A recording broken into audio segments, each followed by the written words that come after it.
Good Wednesday morning, everyone. We've made it to the middle of another week, and today we have a great interview with Kimberly Stephens of the Huntington Office of Social Security. We know many of you or someone you know receives SSI or SSDI and have questions about your check or the stimulus payments people are getting. Kimberly will tell you where to get the most up-to-date and accurate information, as well as let you know what to do if you think someone is trying to scam you. That's all coming up here in just a few minutes. But first, we want to remind you that we keep our information constantly updated, both on the page you're watching now, People First of West Virginia, and on our website, www.peoplefirstwv.org. That's right, Liz. The information changes daily and sometimes hourly, whether it is from the federal government or Governor Jim Justice or the local health department. We keep a list of links to all of the most updated information straight from the source, so you don't have to rely on what someone heard. You will get the right information from the CDC, Social Security, IRS, West Virginia Department of Education, State Health Department, etc. And we're also concerned with your physical and mental health and safety. You may have been doing okay up till now, but as the days continue to go by, it might start to feel overwhelming.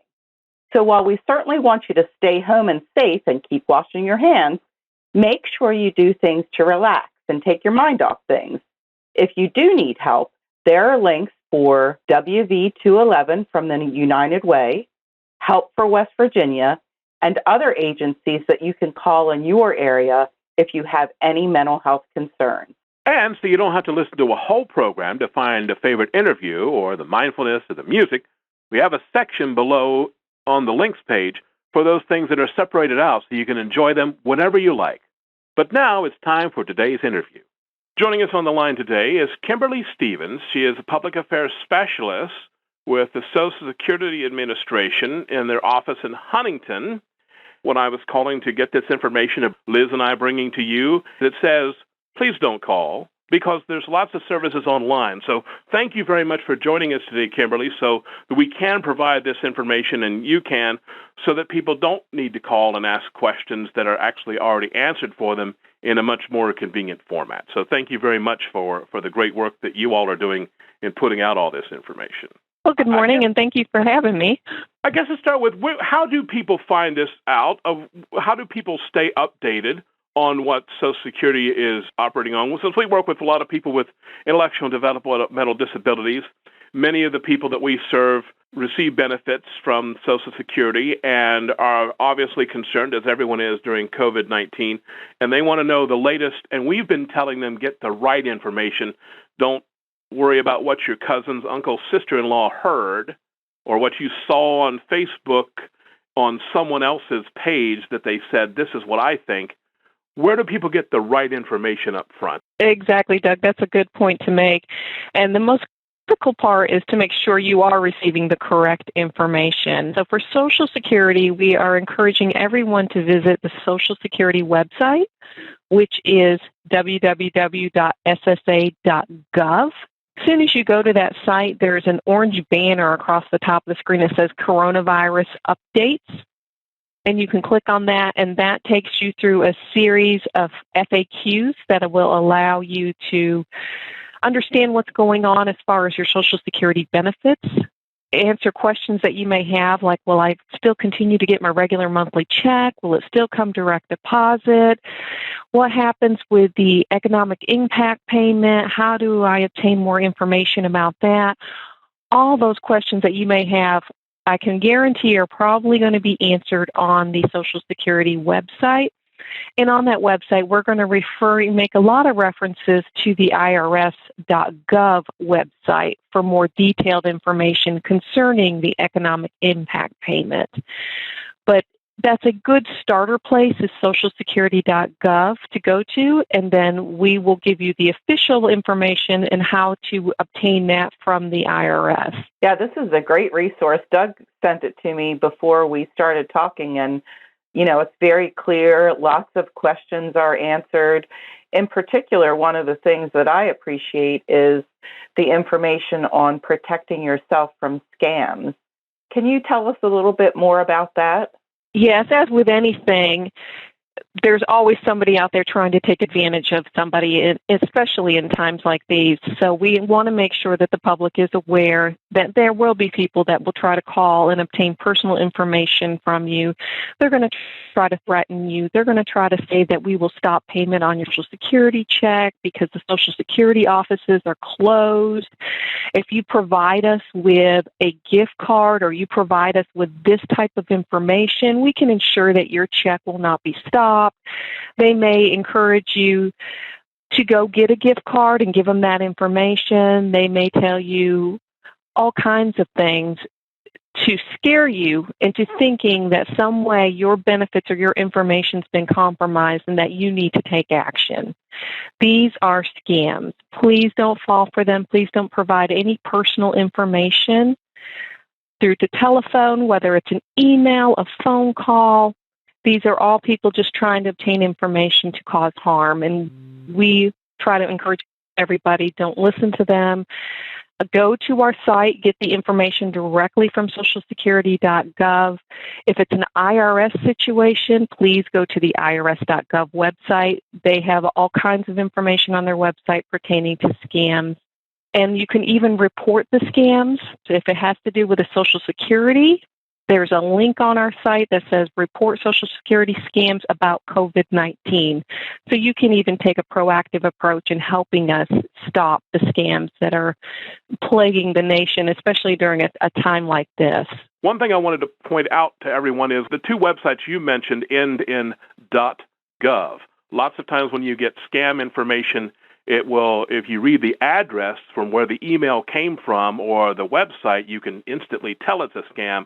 And unless it's officially from a government website, .gov, those are only handed out to government, then it's likely not the right thing. So your website is ssa.gov. So if you get something that looks almost identical and it's a .com or something else, don't fall for it. It's all the ones, Inspector General, IRS, are all .gov. So go ahead, Liz. I just wanted to point out when people are going to the websites to make sure it's an official government website that you're on when you're getting this information. That's a really good point, Doug, and I appreciate that. We are trying to keep people safe right now. You know, we talked about banking safety, and of course, we want people's Social Security benefits to be safe as well. Another great thing that I saw on the website were all the links on there and how convenient it is. Can you tell us, Kimberly, how to use those links to get the information that you need? So when you're looking at our website, which again, I'll repeat, is socialsecurity.gov. We can't emphasize that enough because, Doug, you're exactly right. They'll use .net, .com. So that's a very important thing to key in on that address, socialsecurity.gov. You'll see our logo on the site. You'll see information. And when you go to, let's say we're going to go to Social Security and the coronavirus updates.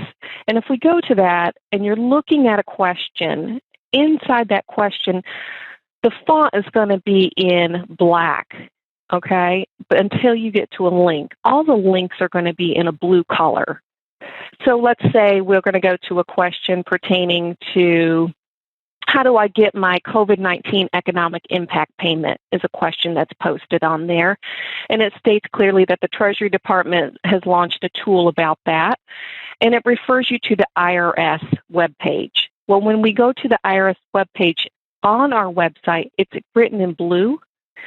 So that blue indicates that that's going to take me directly to irs.gov. So I know I'm going straight from one federal agency to another federal agency, and that is going to be a secure link to that. So I'm not going to go off on a tangent and end up on a fraudulent site. I'll be able to stay with the proper information and know that it's safe. And if you do go there, everything is clearly laid out. I clicked on that link just while we were on here, and if you go to irs.gov, clicking that link, it immediately takes you to big column with answers about non-filers. So if you typically don't file an income tax form, it tells you all about that. It has a nice big blue button about where to put that information. And if you do typically file, how to do that. So everything is very clearly laid out in easy to understand terms so that you can get through it and make sure that you get your payments and everything will run the way that it's supposed to be. Exactly. And we know this information is updating daily. sometimes several times a day, we are updating this. That's why we encourage everybody to go to that site. If it's several times a day, I know these are times that people are curious and they want to know the information, and it's causing some anxiety and stress. Just by going to this, you know you're going to get the most updated information, and the links take you directly to the secure site, so you're not going to be derailed going into another site. So that's a very valid point. We try to make it as user-friendly as possible. I feel like the questions are something that are very common questions that the public's asking right now. And the links take you, like, again, to those directed sites, so you're not going to be derailed into some other fraudulent information. So we're trying to keep the public safe, providing them accurate information as timely as we can to decrease some of the anxiety and stress right now, and to ensure that they know people that receive Social Security benefits are going to continue to receive their benefits during this time, and to avoid any of the scams that are out there and keep everybody safe. Very good. And one of the things that I like most about your page is that some of us have actually some extra time on our hands right now because we're not going out as much and there aren't as many things for us to do. So it's an opportunity for us to update and take care of things at home. And boy, the links on your page are just wonderful. Retirement, disability, Medicare benefits, extra help with prescription drugs, your application status. All of those are so convenient. Can you explain some of the things that people could update or do from home now if they need to? Oh, absolutely. And through the online site, one of the things I encourage everyone to do is to create a My Social Security account. It's very simple. When you go to our website, it tells you how to create that account. And what that is your account with Social Security. It's your record. If you receive benefits, you can check the status. So if you got a fraudulent call that said that we're going to stop your check, you're not going to get your Social Security check, you can go on yourself and create that My Social Security account, and you can see, what am I going to receive in the month of April? Is it going to go direct deposit? Is my address correct with the Social Security Administration? Do they know how to contact me? What else is happening with my benefits, my own personal benefits that I need to be made aware of? So by creating the My Social Security account, you have access to your record, and you're the only one that has access to that. You set it up with a username and password, very similar to your banking account, and you're able to obtain that information. And you can, again, go back to warding off the scams and educating yourself about your Social Security. And hopefully that will kind of calm some of those fears down and reduce the anxiety. But in addition to that, there are so many other things you can do behind that portal. You can apply for benefits. You can apply for your retirement if you haven't already started filing for that. You can get a replacement Medicare card. You can check the status. If you filed an appeal for something, you can check the status on that. You can get proof of benefits. If you need proof of your Social Security income, you can get it that way. Let's say you're 1099 right now. If you've received Social Security retirement benefits, disability survivors benefits, for 2019, you've been issued an SSA 1099 that proves that income. And let's say you need that for tax purposes or you need that for some other type of purpose, you can print that straight from your home by creating that account. You don't need to call us. You can go right there and do that. If you're moving, you can change your address there as well. You can double check your direct deposit, make sure that's correct with us. So those are a lot of tools that are available right from your own home by creating the My Social Security account. In addition to that, you can go to our site and just apply for benefits if you need to apply for disability or Medicare. On our updates with the coronavirus site that I told everybody to go to and frequently visit, it says, what else can I do online? And when you go there, it has, again, written in blue are the links that take you to the application. File a claim, apply for extra help prescription drugs, check your application status. All those are highlighted in blue. You check on those, and it'll take you directly to what you're looking for. So it's very user-friendly. It's going to give you a ton of information and and help you navigate these trying times. Can I tell on myself, Liz? I think you should. I've only had to request that they remind me of my username and reset my password twice. Because if you check it, once you set it up and you forget, it tells you it works through email and it's all secure. And then if you forget, it will let you know. So I know a lot of people set up 3 or 4 Facebook pages because they forget. This has a nice way of reminding you.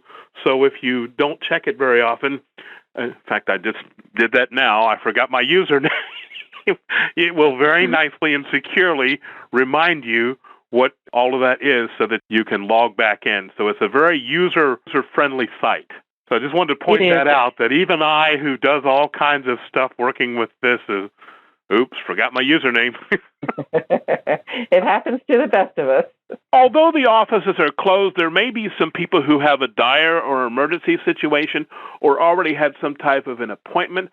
Are there still, while the offices are officially closed, what about special circumstances? I know that all of your questions, many of the questions are answered, but if there's a unique situation, can people still call the office? And because I know that you all work really hard to accommodate people.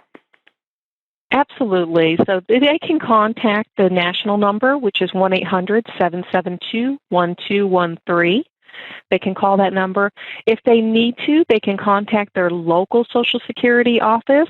And in order to define that, if they go to our website, there's a section called Office Locator that'll allow them to put in their zip code, and it will tell them where their local Social Security office is located with the phone number there if it's a dire situation. Those situations will be taken on a case-by-case. They do definitely need to reach out to us, and we will try by all means to accommodate the situation to the best of our ability. If you had, during this time frame, an in-office interview, they have converted those to phone interviews. They will still keep your date and time of that interview. So we will call you though. But if it's a dire situation, we do ask that you do reach out to us, and then we will handle that on a case-by-case situation. Now, if you do call, though, again, just to reemphasize, you're just trying to schedule an appointment. So either way, people will know that it's legit. If it's something like an appointment, yes, we'll just we will need basic information. But you reached out to us, so you're calling us directly. The phone number is again on our secured website, socialsecurity.gov. So you're able to obtain that. No, you're calling us. We do answer with Social Security. And you're reaching out to us. When you do that, you're taking the steps. We're not calling you out of the blue and threatening you or in any means or saying that your benefits are going to stop. So we know when you reach out to us, there are certain pieces of information we will have to obtain in order to schedule an appointment or to access your record and provide you with the information you need. Very good. And is there anything that you would like to share that we didn't think to ask you, or anything that's important for people to know that we haven't talked about yet?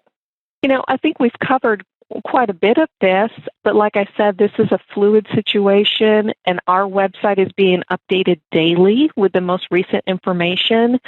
Anything pertaining to the economic impact payment, we do ask that you visit the irs.gov website to obtain that information. There is a new press release that has gone out, and that'll answer a lot of questions about if I receive Social Security benefits, will I receive the economic impact payment? How will I receive that? And all information is directed to irs.gov. They're the ones responsible for providing that information and ensuring that you receive that payment. People think, oh, well, I saw we're getting the payment. Well, what about my minor child? Okay, well, if you go to the news release that was released on Friday, it says people who receive and have minor children should go to the IRS website, click on the economic pay. So all of those detailed things, and some people are really quick about, you'll see someone post on Facebook, I heard I'm getting my check. Well, I heard you're not if you have a minor child. Well, I heard. If you go to the website, click on the links that you just talked about, all of those little detailed information is actually right there, easy to read, again, from the right source. Exactly. And even when you're going to our site, the updates on coronavirus, it'll tell you when you're reading a question on here, it'll tell you what day that answer was posted.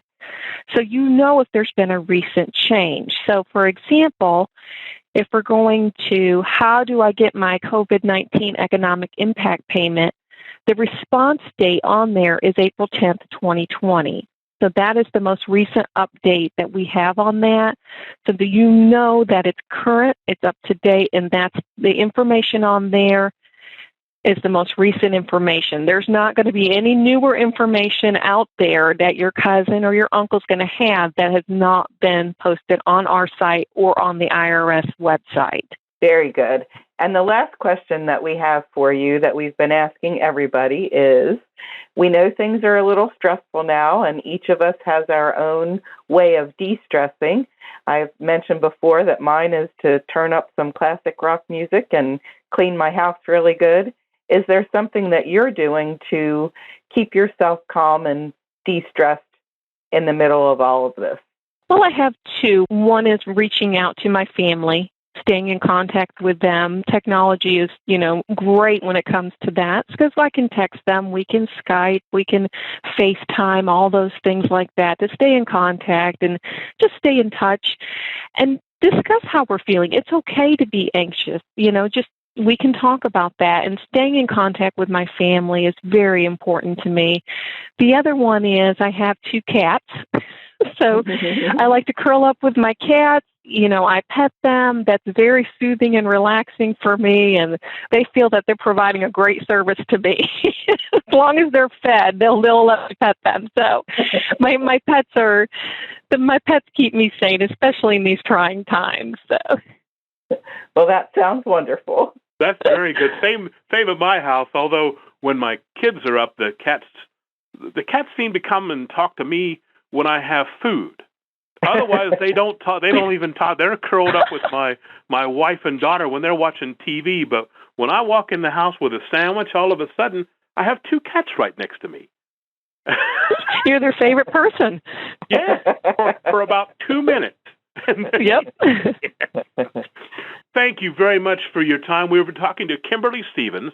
She is the Public Affairs Specialist for the Huntington office of the Social Security Administration. And again, if you want the up-to-the-minute, latest, most accurate information, go to ssa.gov and make sure that when you're talking about government information with IRS or Social Security, that it's .gov. That means it's an official federal government website. And then there's a link at the top in orange that says Coronavirus COVID-19 updates, and that will be the most up-to-the-minute information. Thank you very much for your time, Kimberly. We appreciate your time. Thank you. Oh, thank you for having me today. I appreciate it. You all have a great day. You too. Bye-bye. Bye-bye. Bye-bye. That was a lot of great information, and we want to keep providing you interviews that are helpful. If you have an idea for someone we can talk to, just let us know. And if you are doing something fun like gardening or making crafts or painting or even baking, send us pictures. We'd love to see them and share them with everyone. Now, actually, if you're baking, you can send us samples. No, I'm just kidding. A picture's just fine. And if it's something that you think others might like, share the recipe with us. We can share it with everyone that everyone can bake, because I know lots of people have been trying out new things while they're all at home. Looking ahead to tomorrow, we want to invite you to join us for a great interview with Nathan Parker of the Huntington People First Group. Nathan has been involved in People First for many years, and we'll hear how he has served on many boards and committees. And he also says he's staying involved while still staying home and staying safe. That's all tomorrow. See you then.